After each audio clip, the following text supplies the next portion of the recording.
नमस्कार, lead India के इस वीडियो में आपका बहुत बहुत स्वागत है। दोस्तों, आज के इस वीडियो में मैं एक्सप्लेन करूंगा कि आप अगर एफआईआर कराने के लिए जाते हैं तो बहुत ही ऑकवर्ड सिचुएशन का भी सामना करना पड़ जाता है। कई बार बहुत सीरियस अपराध हुआ है, आपकी बहन बेटी के साथ में कोई अपराध हो गया है और आप उस अपराध को रिपोर्ट करने के लिए पुलिस थाने गए हुए हैं और पुलिस वालों के अजीबो सवाल और आपको उन सवालों को डील करते हुए जो चोट पहुंचती है, जो प्रताड़ना होती है, आपको इसी के रिगार्डिंग में एक केस लॉज बताऊंगा। और वो case laws historical case laws है। इस केस लॉज के बाद से एफआईआर रजिस्टर्ड करने का पूरा तरीका बदल गया और सुप्रीम कोर्ट का डायरेक्शन आ गया कि कोई भी मामला कॉग्निजेबल ऑफेंस अगर रिपोर्ट किया जा रहा है तो पुलिस जांच में लटकाए बगैर आपका एफआईआर डायरेक्ट रजिस्टर्ड करेगी। तो मैं मैटर के बारे में, इस केस लॉज के बारे में बताने जा रहा हूं। आप ठीक से एंड तक वीडियो देखिएगा, बहुत क्लियरिटी आपको इसमें मिलेगा। मैं जिस केस की बात कर रहा हूं वो केस है ललिता कुमारी वर्सेस स्टेट ऑफ यूपी 2013 का ये मैटर है और बहुत इंपॉर्टेंट मैटर है क्योंकि इसमें एक माइनर गर्ल के साथ में जो है ऑफेंस हुआ था और पुलिस ने कैसे इसमें टाल मटोल किया। सबसे पहले ललिता कुमारी नाम की एक लड़की थी जो एक माइनर लड़की थी, इसको किडनैप कर लिया गया था। हालांकि देखिए, किडनैपिंग अगर कोई भी लड़की जो 18 साल से कम उम्र की है, अगर वो घर से भाग के अपनी मर्जी से भी चली जाए तो भी उसको किडनैपिंग ही माना जाता है, क्योंकि 18 साल से कम उम्र की लड़की का नेचुरल गार्जियन जो होते हैं वो पेरेंट्स होते हैं। पेरेंट्स के मर्जी के बगैर वो कहीं भी जा रही है तो ये माना जाता है कि उसको किसी ने किडनैप करके ही वो लेकर के गए हैं। तो ये बहुत इंपॉर्टेंट है। 2008 की बात है। Her father went police station to file FIR but police denied to register. 11 मई 2008 को जब ललिता मिसिंग हुई तो फादर गए पुलिस स्टेशन। उन्होंने कहा कि मेरी बेटी मिसिंग है और वो पता नहीं कहाँ है, एफआईआर रजिस्टर्ड कराना चाहता हूं, लेकिन पुलिस ने कोई एफआईआर रजिस्टर्ड नहीं किया। उसी दिन जो ललिता के फादर थे वो एसपी ऑफिस गए और एसपी ऑफिस में जब वो गए तो एसपी ऑफिस के आग्रह की वजह से, एसपी ऑफिस में उन्होंने जो आग्रह किया उसके वजह से एफआईआर रजिस्टर्ड हो गया, फाइल्ड एफआईआर, यानी कि ये तो हो गया। लेकिन इस एफआईआर के हो जाने के बावजूद भी पुलिस ने किसी भी प्रकार से प्रॉपर इन्वेस्टिगेशन नहीं किया। लड़की के बारे में मालूम ही नहीं चला कि लड़की गई कहां है ललिता, कुछ नहीं पता चला। उसके बाद से मजबूरन ललिता के फादर को सुप्रीम कोर्ट जाना पड़ा और सुप्रीम कोर्ट में जाकर के उन्होंने एक रीट पिटीशन फाइल किया, habeas corpus writ petition file किया। हैबियस कॉर्पस रीट पिटीशन क्या होता है? आप इसमें हाई कोर्ट भी डायरेक्टली जा सकते हैं, सुप्रीम कोर्ट भी डायरेक्टली जा सकते हैं। हैबियस कॉर्पस में पुलिस की ये बाउंड ड्यूटी होती है कि जो बॉडी प्रेजेंट नहीं है, मतलब वो बॉडी जो मिसिंग है उसको कोर्ट के सामने प्रेजेंट करना पुलिस की ड्यूटी होती है और पुलिस को प्रेजेंट करना पड़ता है। इसमें इस मामले में भी यही हुआ कि जैसे ये रीट पिटीशन फाइल किया गया और ये मैटर जब सुप्रीम कोर्ट में गया तो सुप्रीम कोर्ट में जो है बॉडी प्रेजेंट किया गया। उसके बाद से इस मैटर पे सुप्रीम कोर्ट ने यह महसूस किया कि बहुत बड़ा मैटर है, पुलिस ने कैसे इतनी बड़ी लापरवाही कर दी और इस मैटर को सुलझाने के लिए, एफआईआर जैसे मुद्दे को सुलझाने के लिए एक बड़ी बेंच, कॉन्स्टिट्यूशनल बेंच बैठी और उसने इस मामले पे अपना एक निर्णय दिया।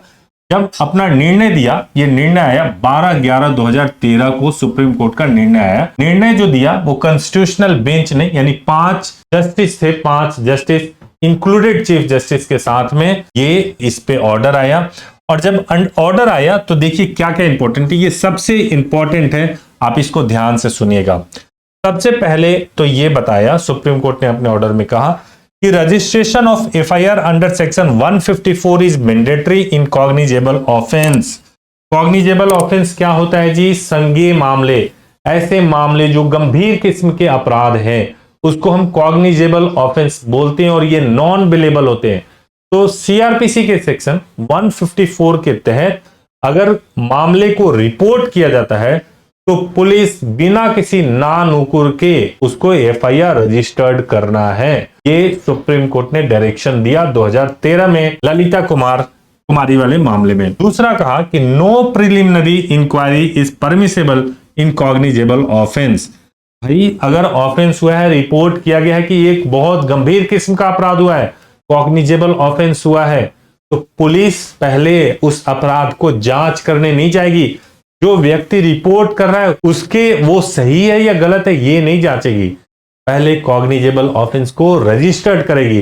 कोई प्रिलिमिनरी इंक्वायरी की रिक्वायरमेंट नहीं है और पुलिस ऐसा नहीं करेगी, सीधे सीधे मामले को एफआईआर में रजिस्टर्ड करेगी अंडर सीआरपीसी 154। तीसरा, सुप्रीम कोर्ट ने कहा कि preliminary inquiry is allowed in certain cases like matrimonial, family, commercial, corruption cases etcetera. इस तरह के मामले भी, जैसे मैट्रिमोनियल हो गया, फैमिली, कमर्शियल, करप्शन से जुड़े हुए जो मामले हैं, ये भी संज्ञेय मामले होते हैं, लेकिन इन मामलों में प्रिलिमिनरी इंक्वायरी आप कर सकते हो, क्योंकि ऐसे मामले में बहुत बार ऐसा देखा गया है कि लॉ को मिसयूज किया जाता है। इसीलिए सुप्रीम कोर्ट ने अपने गाइडलाइंस में कहा कि आप इस तरह के मामले को प्रिलिमिनरी इंक्वायरी करके फिर आप एफआईआर को रजिस्टर्ड कर सकते हो।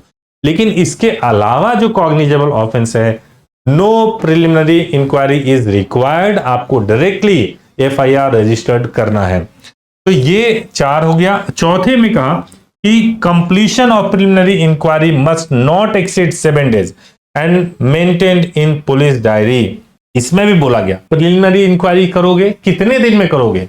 क्या प्रिलिमिनरी इंक्वायरी आप करते ही रहोगे? क्या टरकाते रहोगे किसी को कि हम प्रिलिमिनरी इंक्वायरी कर रहे हैं, हम 10 दिन के बाद, 20 दिन के बाद, 1 महीने बाद आप दोबारा आओ? नहीं, ऐसा नहीं है। अगर करप्शन, मैट्रिमोनियल से भी मामला है, करप्शन से हो या मैट्रिमोनियल से या फैमिली, कमर्शियल, इस तरह के भी अगर मैटर है, तो भी आपको प्रिलिमिनरी इंक्वायरी जो है 7 days में खत्म कर लेना है, 7 दिन में।